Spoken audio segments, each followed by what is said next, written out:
Hello everyone, আমি তোতা। বাবুর জন্য কয়েকটা কাঁথা তৈরি করছি, কারণ ছোটোবেলার কাঁথাগুলো একটু ছোট হয়ে গেছে। এখন একটু বড় কাঁথার প্রয়োজন, সেই কারণেই একটু কাঁথা তৈরি করা। কয়েকটা কাঁথা তৈরি করা হয়েছে, কিন্তু এই একটা বাকি আছে একটু, সেটা নিয়েই বসলাম। কিন্তু বাবুর কারণে আজও মনে হয় আমার এই কাঁথাটা আর সম্পূর্ণ করা হবে না। এত যে দুষ্টু হয়েছে, সারাক্ষণ শুধু তুত্তুর তুত্তুর করে দুষ্টুমি করে বেড়াবে। এই দেখুন, কাঁথার ওপরে কেমন জুতো পরে ডান্স করছে। আর একটুও আনন্দ করছে বলে ওকে সরাতেও ইচ্ছা করছে না, করুক একটু আনন্দ।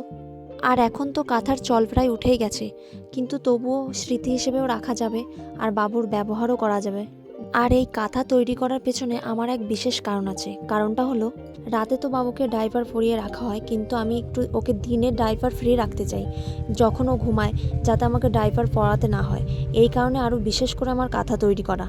কথা বলতে বলতে আমার কাঁথাও তৈরি করা হয়ে গেল, আর জামা কাপড়গুলো মেলা আছে, সেগুলোও বাড়ি নিয়ে যাব। তবে দেখা হবে অন্য একটি ভিডিওতে। টাটা।